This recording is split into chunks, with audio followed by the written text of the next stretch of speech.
में बढ़ती दहशतगर्दी और अफगान सरहदी सूरत हाल पर बड़े फैसलों के लिए कौमी सलामती कमेटी का इजलास आज होगा। वजीर आज़म शहबाज शरीफ, मुसल्लह अफवाज के सरबराह और अहम विफाकी वज़रा शिरकत करेंगे। Army chief general Syed Asim Munir की शहबाज शरीफ से मुलाकात में अमन व अमान की सूरत हाल का जायजा।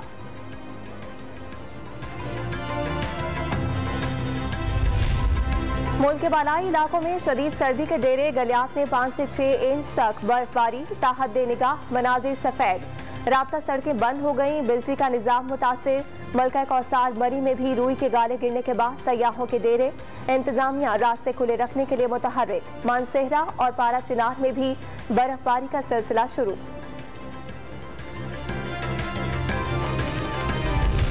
खैबर पख्तूनख्वा और पंजाब में गुज़िश्ता रोज बारिश के बाद सर्दी की शिद्दत में इजाफा। पेशावर एयरपोर्ट पर धुंध के बाइस परवाजें इस्लामाबाद की जानिब मोड़ दी गईं।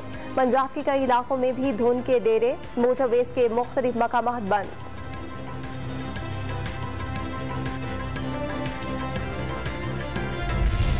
गवर्नर सिंह की रात गए PSP मरकज आमद। PSP सरबराह का विफाक से शहर के मसाइल हल करने का मुतालबा। इख्तलाफात भुलाएं, एक दूसरे का हाथ थामें, कामरान तहसूरी का मशवरा।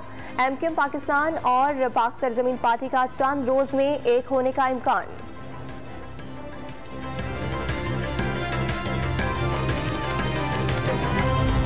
इमरान खान ने कौमी असम्बली में वापसी से मुतालिक स्पीकर की पेशकश मुस्तरद कर दी। इत्तेहादी हुक्मरान चोरों का टोला करार, ऐवान की कोई हैसियत नहीं। करप्ट टोले का मकसद असासों में इजाफा करना और मुकदमात खत्म कराने के सिवा कुछ नहीं। असद कैसर से मुलाकात में मौक़िफ़ दोहरा दिया। तहरीक इंसाफ का आज से महंगाई के खिलाफ मुल्कगीर एहतजाज का ऐलान। सेहतियाबी के बाद इमरान खान एहतजाज का हिस्सा होंगे। फवाद चौधरी ने टेक्नोक्रेट हुकूमत नाकाबिले कबूल करार दे दी। ब्राजील के लेजेंड फुटबॉलर पहले 82 बरस की उम्र में इंतकाल कर गए। कैंसर के बाइस चंद हफ्ते कबल अस्पताल में दाखिल हुए थे।